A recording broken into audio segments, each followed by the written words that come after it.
नमस्कार, मैं हूं श्वेता झा और एक बार फिर से हम हाजिर हैं। मीनाक्षी और नेहा, हम तीनों हाजिर हैं। अगले 1 घंटे तक हम आपके साथ रहेंगे। कोरोना और लॉकडाउन से जुड़ी तमाम अपडेट आपको बताएंगे। प्रधानमंत्री की बैठक में क्या कुछ हुआ वो भी बताएंगे। साथ ही आपको बताएंगे कि किस तरह से अब रास्ता साफ हो गया है मजदूरों और छात्रों के घर वापसी का। लेकिन नेहा, जो सबसे पहली खबर हम बताने जा रहे हैं, इंसान और बाघ की मुठभेड़, आमना सामना, एनकाउंटर। ऐसा दरअसल इसलिए हो रहा है क्योंकि अब सीमाएं दरअसल बढ़ गई हैं इन जानवरों की, क्योंकि इंसान नजर नहीं आ रहे। ऐसे में ये जानवर प्रवेश कर रहे हैं शहरों का और रुख कर रहे हैं उन शहरों का जहां पर अब सड़कों पर कोई नहीं है। कोरोना और आफत के बीच बाघ के हमले की हैरान कर देने वाली तस्वीर सामने आई है। गांव में घुसा एक बाघ ट्रैक्टर पर चढ़ गया। इंसान और बाघ के बीच की दूरी सिर्फ 2 कदम की थी। बाघ के हमले में 3 लोग घायल हुए हैं। बाघ को पकड़ने के दौरान जब उसे डंडा दिखाया गया तो उसने पंजे से डंडे को तोड़ दिया। ये तस्वीरें पीलीभीत से आई हैं। बाघ के हमले में 2 लोग बाल बाल बच गए। अंदाजा लगा सकते हैं कि यह मंजर कितना खौफनाक होगा कि जब आमना सामना बाघ और इंसान के बीच हो जाए और इंसान के हाथ में महज एक डंडा था, उस डंडे को भी बाघ ने तोड़ दिया। और देखिए किस तरह से अपनी जान बचाकर भागता हुआ इंसान। बाघ के हमले का यह हैरान करने वाला वीडियो उत्तर प्रदेश के पीलीभीत से सामने आया है, जहां पर जिस किसी ने भी देखा इस मंजर को वो खौफ से भर गया। तो सिर्फ एक चुनौती नहीं है कोरोना संक्रमण की, दूसरी तरह की चुनौती तस्वीरों में दिखाई दे रही है, वो है जंगली जानवरों से निपटने की। और पीलीभीत के इस गांव में ऐसा ही हुआ जब अचानक से ये बाघ इस गांव में घुस आया और उसके बाद डंडे की ताकत के आगे भी इंसान नहीं टिक सका। लॉकडाउन के बीच आज पहली बार पटरी पर पैसेंजर ट्रेन दौड़ी। उम्मीदों की ये ट्रेन सैकड़ों मजदूरों को उनके घर की तरफ ले जा रही है। वाकई मजदूर दिवस पर मजदूरों के लिए इससे बड़ा तोहफा श्वेता क्या हो सकता है? बिल्कुल मीनाक्षी, आपने सही कहा। जब ऐसे में लंबे टाइम से, ये तो लॉकडाउन 2 अब खत्म होने वाला है, लॉकडाउन 1 से ही मजदूर बार बार ये गुहार लगा रहे थे अपने अपने राज्यों से, सरकारों से कि हमें वापस ले आया जाए। ऐसे में ये स्पेशल ट्रेन अब तेलंगाना से झारखंड जा रही है और अभी चूंकि ये रास्ते में ही है, आपको बता दें कि हटिया ये जाएगी तेलंगाना से। और ट्रेन में आज मजदूरों को केरल से उड़ीसा के लिए रवाना भी किया गया है और ये हटिया जाएगी झारखंड के। एक लंबा इंतजार, लेकिन लोगों में काफी खुशी, मजदूरों में नेहा काफी खुशी। बिल्कुल, और आज तक ये अपील दरअसल है कि ट्रेन चलने की खबर सुनकर कोई भी स्टेशन की तरफ एक भीड़ की तरह जमा ना हो जाए, क्योंकि स्पेशल ट्रेन पहले से तय प्लान के मुताबिक चल रही है। सामान्य तौर पर ट्रेनों के चलने पर अभी कोई फैसला नहीं किया गया है बाकी राज्यों में या फिर किसी भी और रूट्स पर।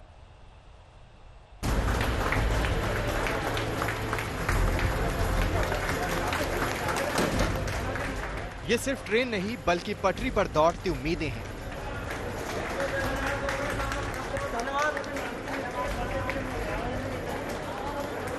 उम्मीदें घर लौटने की, उम्मीद अपने परिवार तक पहुंचने की।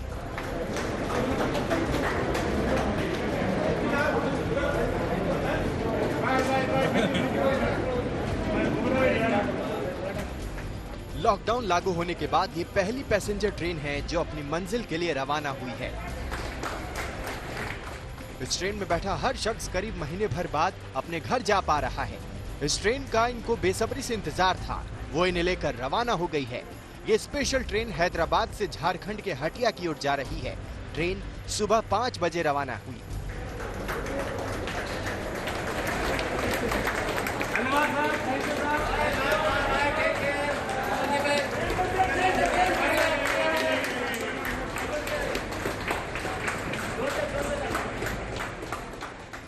तालियों के साथ ट्रेन ने स्टेशन छोड़ा। रेलवे के अधिकारी, पुलिस, हर महकमे की मेहनत और तालमेल की वजह से ही बिना किसी हल्ला, हंगामे और भीड़ के बेहद आराम से ट्रेन रवाना हुई। तेलंगाना के लिंगमपल्ली स्टेशन से ट्रेन झारखंड के हटिया तक जाएगी। ट्रेन आज रात 11 बजे तक हटिया पहुंचेगी। करीब 1300 किलोमीटर से ज्यादा तक का सफर तय किया जाएगा। ट्रेन में 1200 से 1300 मजदूर हैं। ट्रेन में 24 कोच हैं। हर कोच में 56 यात्री है। ट्रेन रास्ते में किसी स्टेशन पर नहीं रुकेगी। मजदूरों के खाने पीने का इंतजाम भी ट्रेन में किया गया है। इसमें गाड़ी में अभी 1300 लोग हैं। 1300 लोग है गाड़ी में। गाड़ी में 1300। तो आपको कैसे पता चला आपको इस ट्रेन में बैठना है? ट्रेन में बैठना है मतलब वहाँ से हम लोग बस से आया। कहाँ से? जहाँ हम लोग काम चल रहा था, हाँ। IIT हाँ। हैदराबाद। अच्छा, वहाँ से बस से आया। मजदूरों को ट्रेन से भेजने से पहले पूरी एहतियात बरती गई, सबकी स्क्रीनिंग की गई, सोशल डिस्टेंसिंग का भी पालन किया गया। मजदूरों को 56 बसों से रेलवे स्टेशन लाया गया। तेलंगाना सरकार की अपील पर यह ट्रेन चलाई गई। गृह मंत्रालय के आदेश के बाद कई राज्य दूसरे राज्यों से लोगों को लाने के लिए गाइडलाइंस जारी कर चुके हैं। बिहार सरकार 25 लाख से ज्यादा मजदूरों को लाने के लिए केंद्र से स्पेशल ट्रेन चलाने की मांग कर चुकी है। ऐसी ही मांग पंजाब, कर्नाटक सरकार ने भी की है।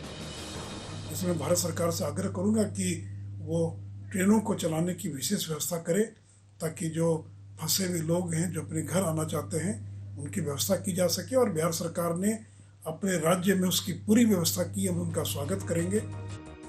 झारखंड और तेलंगाना सरकार की सहमति और रेलवे मंत्रालय के साथ तालमेल की वजह से इस ट्रेन का चलना संभव हो पाया। हालांकि ये समझना जरूरी है कि अभी एकमात्र स्पेशल ट्रेन है, बाकी ट्रेन चलाने पर कोई फैसला नहीं हुआ है, इसलिए ट्रेन चलने की किसी अफवाह पर ध्यान न दें। दिल्ली से मिलन शर्मा, मुंबई से साहिल जोशी, हैदराबाद से आशीष पांडे के साथ आज तक ब्यूरो। तो दरअसल तेलंगाना से ये ट्रेन निकली है और झारखंड में इसका बेसब्री से इंतजार किया जा रहा है, क्योंकि लंबा वक्त था जब मजदूर इंतजार कर रहे थे अपने गंतव्य तक पहुंचने के लिए। हटिया रेलवे स्टेशन पर जब मजदूर पहुंचेंगे तो उन्हें बस के माध्यम से अलग अलग जगह भेजा जाएगा। मीनाक्षी, दरअसल ये मजदूर पहले क्वारंटीन सेंटर में रहेंगे, क्योंकि ये रहना जरूरी भी है, और उसके बाद ही इन्हें घर भेजा जाएगा। स्टेशन को सैनिटाइज किया जा रहा है और भारी पुलिस बल भी श्वेता वहां पर तैनात है। लेकिन अच्छी बात यह है कि जो जो एहतियात प्रशासन की तरफ से, सरकारों की तरफ से फॉलो करने के लिए कहा गया है, उसका ध्यान यहाँ रखा जा रहा है। बिल्कुल, और मजदूरों को लाने ले जाने को लेकर गाइडलाइंस का पालन यहाँ किया जा रहा है, जो हमें देखने को भी मिल रहा है। और माना जा रहा है कि ये ट्रेन एक मॉडल साबित होगी बाकी राज्यों के लिए भी, क्योंकि आपको बता दें गृह मंत्रालय की तरफ से हरी झंडी मिलने के बाद बाकी राज्य भी अब मांग कर रहे हैं स्पेशल ट्रेन की। तैयारी है। 1200 माइग्रेंट लेबर्स जो है वो आ रहे हैं, उनको कहाँ क्वारंटाइन किया जाएगा, इन तमाम तैयारियों को पूरी कर ली गई है। देखिए, इसमें कहाँ इनको क्वारंटाइन किया जाएगा अलग अलग जिलों में, उसकी मुझे पुख्ता जानकारी तो नहीं है। हाँ। लेकिन हमारा भी मेन टास्क यही है कि जो लोग ट्रेन से उतरें वो सुरक्षित और नियंत्रित तरीके से अपने अपने बस पर चले जाएं, सोशल डिस्टेंसिंग का पालन करें और ज़्यादा मिक्स ना हो और किसी में कोई कन्फ्यूजन ना हो, किसी तरह का कोई आपाधापी ना मचे। उसके लिए बैरिकेडिंग किया जा रहा है, सर्कल्स बनाए जाएंगे, फोर्स डिप्लॉयमेंट होगी, लगातार बेल हेलर और गाड़ी द्वारा माइकिंग की जाएगी, ताकि हम लोग स्मूथली इनको अपने बसों तक पहुंचा पाएं। टेंटेटिव अराइवल कितने बजे का है? अभी तक 11 बजे का आया है, लेकिन टाइम बदल भी सकता है। ट्रेन का शेड्यूल है 11 बजे के आसपास का, रात का। जी, रात का 11 बजे। और आपको बता दें कि अलग अलग यानी कि दूसरे राज्य चाहे कि राजस्थान हो या फिर पंजाब हो या फिर और भी बिहार, दूसरे राज्यों ने भी अपील की है, वो भी केंद्र सरकार से ये कह रहे हैं कि स्पेशल ट्रेन चलाई जाए। तो 2 राज्यों से स्पेशल ट्रेन अपनी मंजिल की ओर जाएगी, लेकिन सवाल ये है कि क्या बाकी राज्यों के लिए भी ये ट्रेन चलाई जाएगी? ये एक नेहा बड़ा सवाल। बिल्कुल बड़ा सवाल इसलिए भी क्योंकि अलग अलग राज्यों में जो कोरोना संक्रमण के आंकड़े हैं और जो वहां पर स्थिति है वो अलग है। इस पर रेलवे ने सफाई दी है। उनका ये कहना है कि उन्हें कई राज्य सरकारों से मजदूरों के लिए स्पेशल ट्रेन चलाने की अर्जी मिली है, लेकिन अभी सिचुएशन को रिव्यू किया जा रहा है। मीनाक्षी, और इस पर अभी तक रेलवे ने हालांकि कोई फैसला नहीं लिया है कि आगे मजदूरों को ले जाने के लिए ट्रेन चलाने को लेकर कोई मेगा प्लान होगा या नहीं होगा। लेकिन जो ये कदम उठाया गया है हटिया तक ट्रेन चलाने का, इसे एक मॉडल के तौर पर जरूर देखा जा रहा है।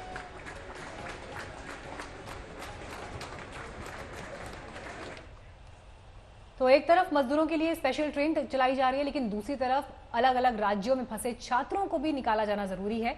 दिल्ली सरकार भी कोटा से छात्रों को लाने के लिए 40 बसें भेज रही है। बिल्कुल, और आज ही मुख्यमंत्री अरविंद केजरीवाल ने प्रेस कॉन्फ्रेंस की थी, जिसमें उन्होंने बताया था कि काफी समय से उन्हें टैग करके छात्र गुहार लगा रहे थे कि दिल्ली उन्हें लाया जाए, लेकिन उन्होंने कहा कि हमारे हाथ पैर बंधे हुए थे, जब हम इंतजार कर रहे थे केंद्र सरकार की मंजूरी का, उनकी तरफ से हरी झंडी का। जैसे ही उनकी तरफ से हरी झंडी मिली है, अब 40 बसेस रवाना हो गई हैं दिल्ली से कोटा के लिए, और वहां से तमाम ये बस छात्रों के साथ कल दिल्ली नेहा आ जाएगी। और सिर्फ मामला ये कोटा का नहीं है, दरअसल मीनाक्षी और श्वेता, ये देश भर में ऐसे कई छात्र हैं जो अपने अपने घर पहुंचना चाहते हैं। उनका क्या होगा? क्या वाकई हमारे पास पर्याप्त रूप से बसेस मौजूद हैं जो इन छात्रों को अपने घर तक पहुंचा पाएंगी? तो एक छोटी सी गलती कितनी भारी पड़ सकती है, इसकी बानगी पंजाब में देखने को मिली। वहां का रुख करेंगे क्योंकि पंजाब के नांदेड़ से लौटे श्रद्धालुओं में कोरोना संक्रमण की लगातार हो रही पुष्टि से सरकार सख्ते में आ गई है, क्योंकि ना तो सोशल डिस्टेंसिंग का पालन इन बसों में किया गया, ना मास्क लगाया गया, किसी तरह का एहतियात यहां पर नहीं बरता गया। मीनाक्षी, पंजाब सरकार ने दरअसल श्रद्धालुओं की घर वापसी का इंतजाम तो किया, लेकिन उनकी जांच में जो सतर्कता होनी चाहिए थी श्वेता, उससे वो चूक गई। बिल्कुल, और हैरानी की बात यह है मीनाक्षी कि महाराष्ट्र में जबकि सबसे ज्यादा केसेस वहां सामने आए थे और वहीं से ये 148 श्रद्धालु आ रहे थे, ऐसे में जब पंजाब सरकार ने इतने अच्छे से इनिशिएटिव लेकर के उनको वापस बुलाया भी, तो कम से कम स्क्रीनिंग होनी चाहिए थी, टेस्ट होना चाहिए था। उन सभी को बिना टेस्ट बिना स्क्रीनिंग के अपने घर भेज दिया।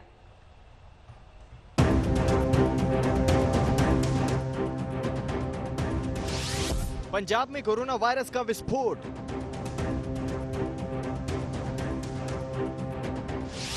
नांदेड़ से आए तीर्थयात्री तबाही लाए।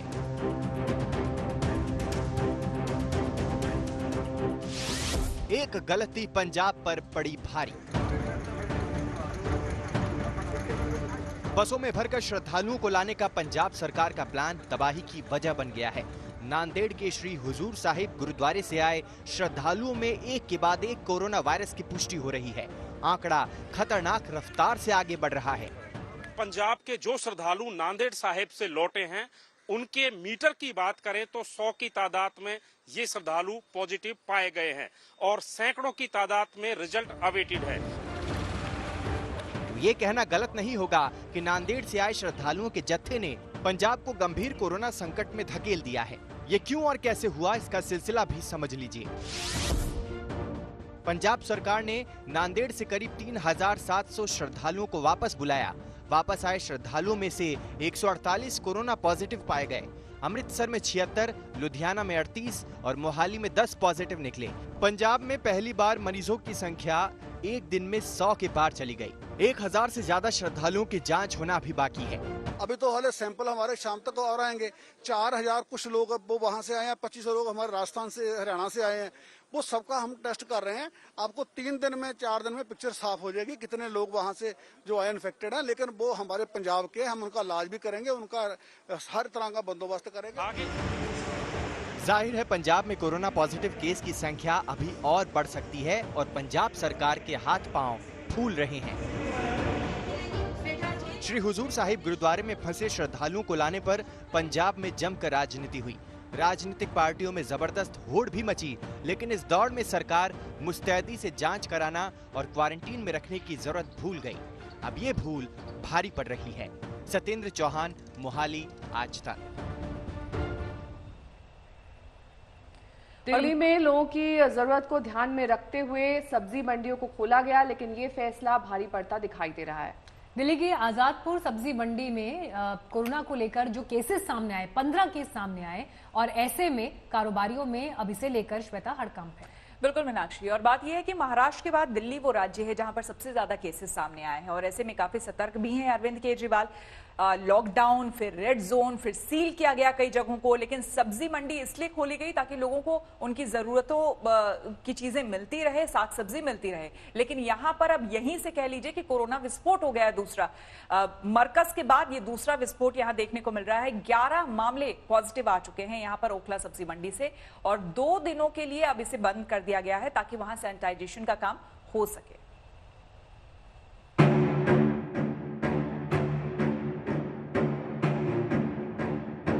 एशिया की सबसे बड़ी आजादपुर सब्जी मंडी धीरे धीरे कोरोना वाली मंडी बनती जा रही है। एक के बाद एक इस मंडी से कोरोना का कनेक्शन जुड़ रहा है और प्रशासन के पसीने छूट रही हैं। 21 अप्रैल को आजादपुर मंडी के सब्जी कारोबारी की कोरोना से मौत हुई। 25 अप्रैल को 6 कोरोना से संक्रमित हुए। 29 अप्रैल को 5 कोरोना पॉजिटिव केस निकले और 30 अप्रैल को 4 और मरीज संक्रमित पाए गए हैं, जिसके बाद यहां कोरोना संक्रमित मामलों की संख्या 15 पहुंच गई। 15 लोगों को अभी कोरोना पॉजिटिव आया है, जो जिला प्रशासन ने हम लोगों को सूचित किया है और उसके बाद हमने उनकी दुकानों को सैनिटाइज करा के उनकी दुकानें सीज कर दी हैं। करीब 46 लोगों को क्वारंटीन किया गया है जो उनकी दुकानों पर काम करते थे। आजादपुर मंडी का कोरोना कनेक्शन राजस्थान के अलवर तक पहुंचा है। अलवर में सब्जी की खेती करने वाला एक शख्स कोरोना पॉजिटिव पाया गया जो पेमेंट लेने आजादपुर मंडी जाता था। इस शख्स की ट्रैवल हिस्ट्री खंगाली जा रही है। उसके परिवार को क्वारंटीन किया गया है। उसके घर से 3 किलोमीटर के इलाके में कर्फ्यू लगा दिया गया है। सब्जियों की खेती करने वाले यूपी से 700 से अधिक लोगों और उनके परिवार की भी स्क्रीनिंग की जा रही है। चैनपुरा गांव में कर्फ्यू लगाया जाएगा और यहाँ पर जितने भी लोग और वाहन उनका जो आवागमन है उसको पूरी तरह से सख्ती से देखा जाएगा। जो जरूरतमंद जो चीज़ें हैं या व्यक्ति हैं उन्हीं को अलाउ किया जाएगा। बाकी सख्ती से पूरी तरह से कर्फ्यू लागू किया जाएगा। सब्जी मंडियों का कोरोना कनेक्शन लगातार सामने आ रहा है। बहादुरगढ़ और झज्जर में सब्जियों की खरीद फरोख्त का काम करने वाले दुकानदार कोरोना पॉजिटिव पाए गए हैं। झज्जर में संक्रमित हुए 9 लोग बहादुरगढ़ सब्जी मंडी से जुड़े हुए हैं। वहीं झज्जर मंडी का एक आढ़ती और एक मजदूर भी संक्रमित मिला है। 10 नए केस में 7 मामलों का भी सीधा संबंध सब्जी मंडी से ही है, जिसे देखते हुए जिला प्रशासन ने मंडी को अगले आदेशों तक बंद कर दिया है। दिल्ली से सुशांत मेहरा, अलवर से संतोष शर्मा और झज्जर से प्रथम शर्मा के साथ आज तक ब्यूरो। अब यहाँ पर सबसे बड़ा सवाल ये उठ रहा है कि पहले क्यों नहीं ध्यान दिया गया। नेहा मीनाक्षी, जो अक्सर वहां से लोग आ जा रहे हैं वो भी ये बता रहे हैं कि ई रिक्शा या तमाम तरह की चीजें वहां पर रोज की तरह ही चल रही हैं, जैसे कि लॉकडाउन वहां पर हुआ ही ना हो। तस्वीरें भी हमने आपको कल दिखाई थी। और आजादपुर मंडी का हाल देखते हुए दिल्ली की अब ओखला मंडी को 2 दिन के लिए बंद कर दिया गया है। दिल्ली की ओखला मंडी में इस वक्त हम मौजूद हैं, जिसको दिल्ली सरकार की तरफ से 2 दिन के लिए पूरी तरह से बंद कर दिया गया है। हालांकि यहाँ पर कोरोना का कोई मामला जो है वो नहीं आया था। प्रशासन की तरफ से एहतियात के तौर पर इस मंडी को 2 दिन के लिए बंद किया गया है। सैनिटेशन ड्राइव जो है इस पूरी मंडी के अंदर चलाई जा रही है। लगातार व्यापारियों को यहाँ पर प्रशासन की तरफ से ये कह दिया गया था कि 2 दिन तक मंडी बंद रहेगी। हालांकि जिस तरीके से साउथ ईस्ट दिल्ली का ये पूरा इलाके के अंदर मंडी आती है और यहाँ पर साउथ और साउथ ईस्ट इलाके के कई एरियाज के अंदर फल और सब्जियों की सप्लाई जो है वो होती है। ऐसे में सीधे तौर पर अगर 2 दिन तक ये मंडी अगर बंद रहेगी तो जाहिर तौर पर अगर कहा जाए तो फलों और सब्जियों की किल्लत हो सकती है। हालांकि प्रशासन की माने तो उनका ये मानना है कि 2 दिन में अगर ये मंडी बंद होती है तो उसका सैनिटाइजेशन प्रॉपर तरीके से किया जा सकेगा और दिल्ली में इन इलाकों में जो सब्जी और फलों की भरपाई है वो पूर्ति अगर कहा जाए तो आजादपुर मंडी और गाजीपुर मंडी से भी की जा सकती है। और ऐसे में इस पूरी मंडी को फिलहाल अब 2 दिन के लिए बंद किया गया है। कैमरा पर्सन पवन के साथ सुशांत मेहरा, दिल्ली आज तक। सुबह 10 बजे से दिल्ली का आखिरी बॉर्डर भी सील कर दिया गया है। गुरुग्राम के रास्ते दिल्ली आवाजाही करने वालों पर हरियाणा सरकार ने रोक लगा दी है। बाकी बॉर्डर की तरह यहां भी अब सिर्फ केंद्र सरकार का चुनिंदा पास ही मान्य होगा। ऐसा इसलिए क्योंकि हरियाणा का मानना है कि दिल्ली की वजह से वहां कोरोना के मामले बढ़ रहे हैं। तो हेल्थ पैरामेडिकल स्टाफ है, तो आज हम डॉक्टर को बोल के आए। पता नहीं चला था? पता था। 2 मिनट लेट हो गए। सुबह 10 बजे के बाद जो लोग गुरुग्राम बॉर्डर के उस तरफ थे वो वहीं रह गए और जो इस तरफ थे वो यहीं रह गए। फरीदाबाद बॉर्डर के बाद हरियाणा सरकार ने दिल्ली से लगती अपनी आखिरी सीमा भी सील कर दी। सुबह से ही दोनों तरफ से आने जाने वालों पर मुसीबतों का पहाड़ टूट पड़ा। ठीक फरीदाबाद बॉर्डर के बाद अब दिल्ली गुरुग्राम बॉर्डर भी सील कर दिए गए हैं। आप देखिए 10:10 से ज्यादा समय हो चुका है। पीछे गाड़ियों को रोका जा रहा है। यहाँ पे सभी से पूछा जा रहा है कि उनको किस काम के लिए जाना है। काम के साथ साथ उनसे पूछा जा रहा है कि उनके पास पास है जो स्टेट गवर्नमेंट के थ्रू इशू है। अगर उनके पास वो पास नहीं है तो उनको यहीं से वापस भेजा जा रहा है। आपको यहाँ पे तस्वीरों में देख सकते हैं कितनी गाड़ी यहाँ पे इकट्ठा हो चुकी है। ये सारी गाड़ियां वो हैं जो जिनको यहाँ सभी वापस भेजा जा रहा है। हरियाणा सरकार के इसी आदेश के साथ ही देश की राजधानी दिल्ली की चारों तरफ से घेराबंदी हो गई है। पहले उत्तर प्रदेश के नोएडा और गाजियाबाद ने दिल्ली से लगती अपनी सीमाएं सील की। इसके बाद हरियाणा ने सोनीपत बॉर्डर सील किया, फिर फरीदाबाद और आज गुरुग्राम बॉर्डर भी सील कर दिया गया। स्पेशलिस्ट डॉक्टर्स हैं वो जाएंगे, जो केंद्र सरकार के उच्च अधिकारी हैं उनको परमिशन दी गई है और 1-2 एसेंशियल्स हैं उनको जाने दिया जाएगा। सिर्फ कोई पास अलाउड नहीं है। आज कल रात को पास सब बंद कर दिए गए हैं, कोई अथॉरिटी नहीं है। मुख्य सड़कों और हाईवे के अलावा दिल्ली और हरियाणा के बीच गांवों से गुजरने वाले भी कई रास्ते हैं जिन पर पुलिस की निगरानी ज्यादा नहीं होती। लेकिन ग्रामीणों का कहना है कि हरियाणा पुलिस ने इन रास्तों में गहरे गड्ढे खोद दिए हैं। दिल्ली से पल्ला झाड़ने के पड़ोसी राज्यों की ऐसी जिद दिल्ली सरकार को नागवार तो गुजर रही है, लेकिन उसका कोई जोर नहीं चल रहा है। अलग अलग राज्यों में फंसे मजदूरों, छात्रों और पर्यटक अपने गृह राज्यों में लाने की इजाजत मिलने के बाद योगी सरकार ने उन्हें लाने का मेगा प्लान तैयार किया है। इसके तहत कल मध्य प्रदेश से 100 बसों में भरकर करीब 3000 मजदूर यूपी के लिए रवाना हुए।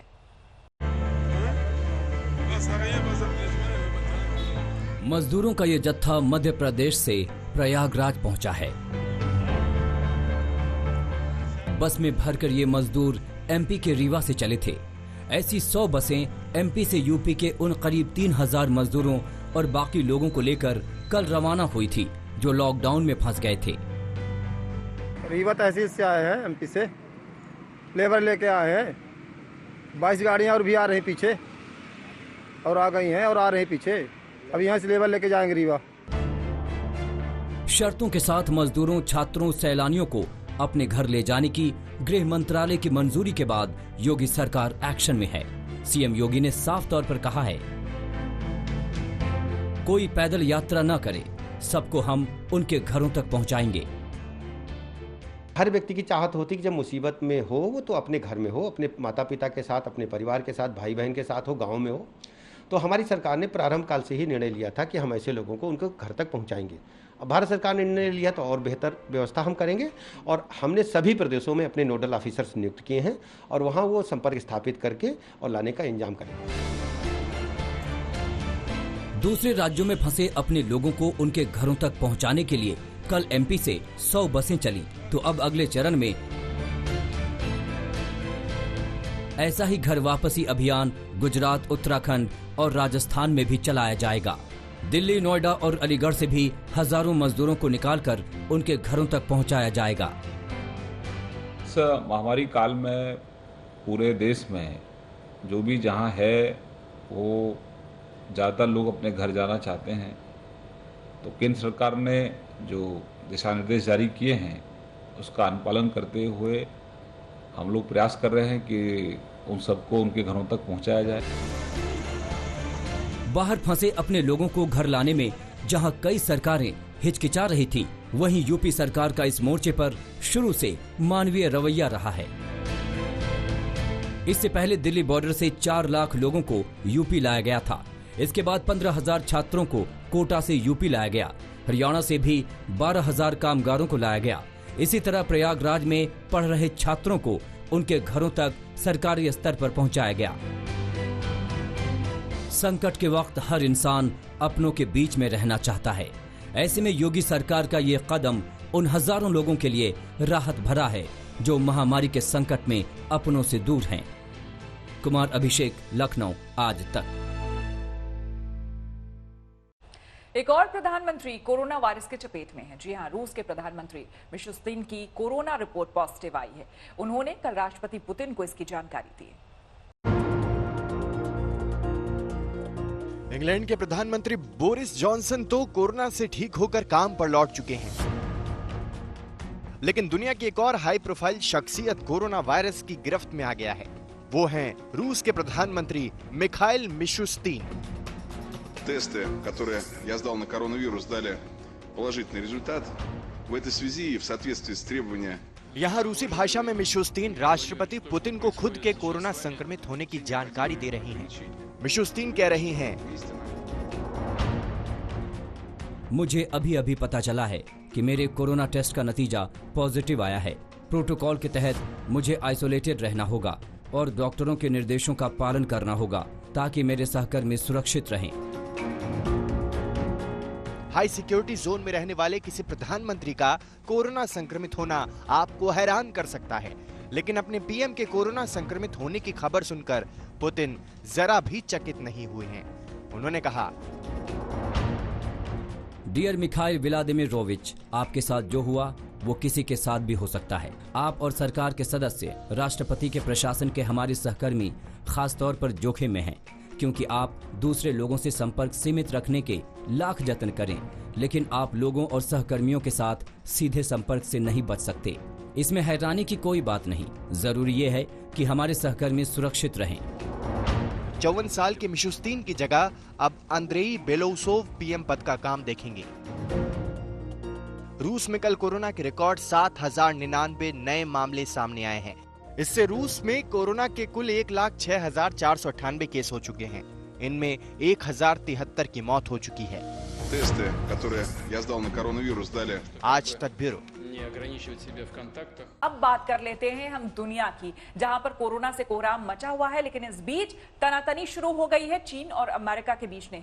लगातार अमेरिका चीन की नीयत पर सवाल उठा रहा था। ये कह रहा था कि चीन ने इस वायरस का इजाद किया है, चीन से ही ये वायरस पैदा हुआ है और वहां की लैब में ही इसे बनाया गया है। लगातार यही सवाल उठाया जा रहा था। और जैसे ही अमेरिका के राष्ट्रपति डोनाल्ड ट्रंप ने यह आरोप लगाया तो सबूत होने तक का वो दावा कर रहे हैं। हालांकि चीन ने उनके दावों को खारिज कर दिया है।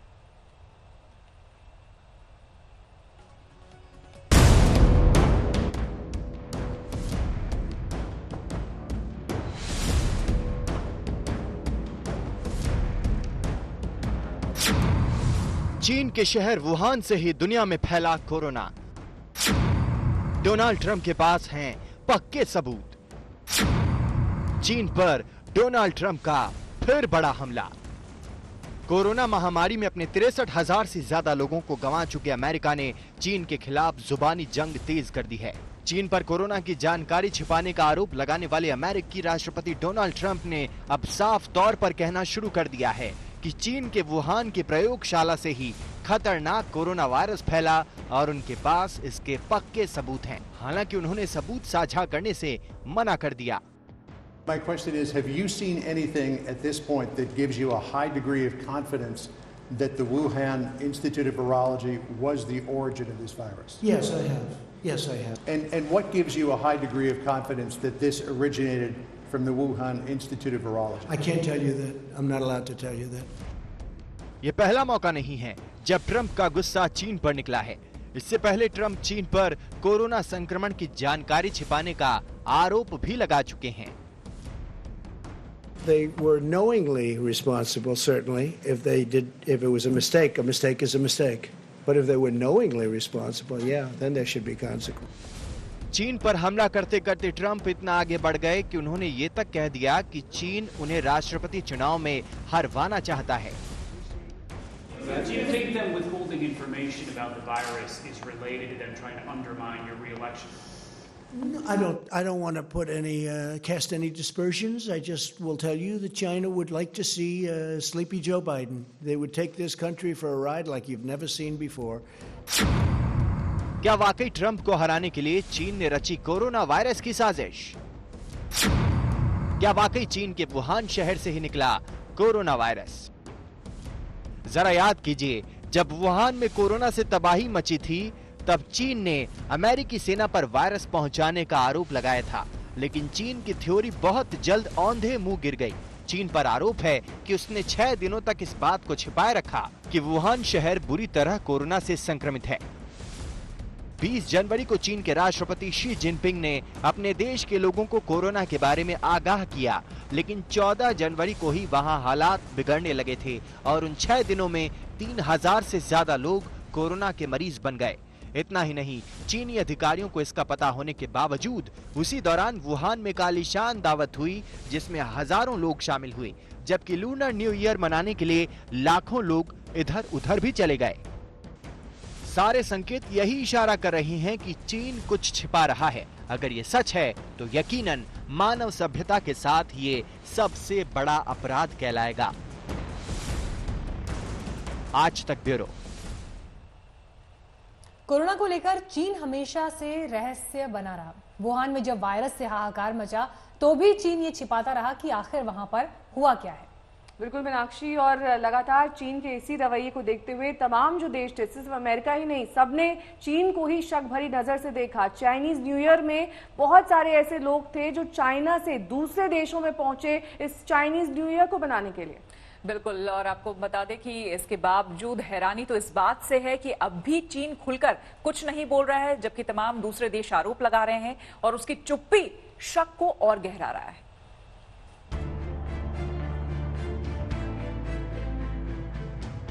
जब दुनिया के बड़े देशों के जीवंत शहर सन्नाटे में डूबे हुए हैं, चीन के वुहान शहर में जिंदगी रफ्तार पकड़ रही है।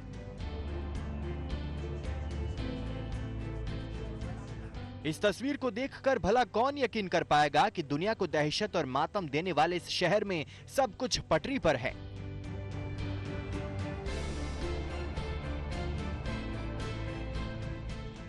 गगनचुंबी इमारतों के लिए दुनिया भर में मशहूर न्यूयॉर्क शहर की तस्वीर देखिए। रफ्तार और जिंदादिली का शहर हजारों लाशों के कब्रगाह का शहर बनकर रह गया है। 12,000 से ज्यादा मौत सिर्फ अमेरिका के इस शहर में हो चुकी है।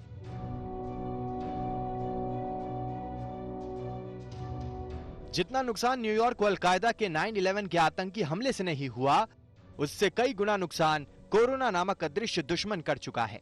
ऐसे में दुनिया के सुपर पावर का तिल मिलाना स्वाभाविक है। There's nothing positive about what happened in China having to do with this subject. Nothing positive at all. अकेला अमेरिका नहीं है जो चीन पर कोरोना का सच छुपाने का आरोप लगा रहा है। दुनिया के कई बड़े देश, जिनमें फ्रांस, ब्रिटेन, इटली और ऑस्ट्रेलिया शामिल हैं, सभी चीन को कोस रहे हैं। अपने देश में 24,000 लोगों की मौत से आहत फ्रांस के राष्ट्रपति इमैनुअल मैक्रों ने सख्त लहजे में कहा है कि चीन कोरोना वायरस का सच छुपा रहा है। ये कहना बेवकूफी होगी कि इससे अच्छी तरह निपटे, ऐसी कई बातें हैं जो हम नहीं जानते। ये बात सामने आई है कि चीन ने दुनिया को कोरोना संक्रमण की जानकारी देने में 6 दिन की देरी की, लेकिन ऐसी और भी बातें हैं जो चीन को कटघरे में खड़ा करती हैं। वुहान के मेयर काफी पहले मान चुके हैं कि जनवरी की शुरुआत में वुहान में संक्रमण के करीब 100 मामले थे, लेकिन 23 जनवरी को शहर के लॉकडाउन होने तक हालात बेकाबू हो गए। चीन ने WHO को इसकी जानकारी 31 दिसंबर को दी थी, लेकिन इस बात को सामने लाने वाले चीनी डॉक्टर ली वेनलियांग ने इस पर सरकार को आगाह किया तो उनको चुप करा दिया गया। कुछ दिनों बाद कोरोना वायरस से ही डॉक्टर वेनलियांग की मौत हो गई। व्हाइट हाउस को सौंपी गई खुफिया रिपोर्ट से निष्कर्ष निकाला गया कि चीन की ओर से जारी आंकड़े जानबूझकर कम बताए गए। इस बीच हांगकांग के एक अखबार के हवाले से दावा किया गया कि जब चीन में कोरोना चरम पर पहुंचा तो बीजिंग के नॉर्थ वेस्ट के एक सीक्रेट रिजॉर्ट में सारे टॉप के नेता रहने चले गए ताकि कोरोना के संक्रमण से खुद को बचा कर रख सकें। जब वुहान से निकलकर कोरोना का संक्रमण पूरी दुनिया को डसने लगा, तब 23 फरवरी को राष्ट्रपति जिनपिंग ने कहा था कि चीन बनने के बाद से ये महामारी सबसे तेजी से फैलने वाली, सबसे ज्यादा लोगों को संक्रमित करने वाली और नियंत्रण करने में सबसे मुश्किल पेश आने वाली है। इसके बावजूद चीन अपने आर्थिक और सामाजिक उद्देश्यों को पूरा करने की दिशा में भी काम करता रहेगा। जरा सोचिए, कोरोना महामारी के महासंकट के बीच भी चीन अपने आर्थिक हितों की सोच रहा था, तो क्या उसे यकीन था कि वो कोरोना को जल्द काबू में कर लेगा? अगर उसे यकीन था तो इस यकीन के पीछे क्या वजह थी? आज तक ब्यूरो। और कई सवाल इसी को लेकर के उठ रहे हैं और आपको बता दें कि न सिर्फ चीन घेरे में है, बल्कि विश्व स्वास्थ्य संगठन यानी कि WHO भी अब घेरे में आ रहा है। राष्ट्रपति ट्रंप तो यहां तक कह रहे हैं कि खाएगा हमारा और गाएगा चीन का। बिल्कुल, और WHO पर ये सवाल वायरस की जानकारी छिपाने और चीन के लिए एक माउथपीस की तरह काम करने के आरोप के एवज में लग रहे हैं। अमेरिका वर्ल्ड हेल्थ ऑर्गेनाइजेशन से इतना नाराज है कि उसकी फंडिंग रोक दी है।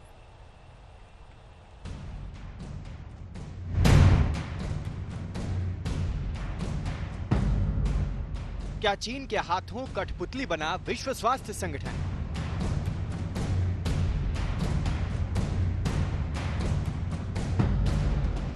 क्या विश्व स्वास्थ्य संगठन ने चीन की गलतियों पर डाला पर्दा?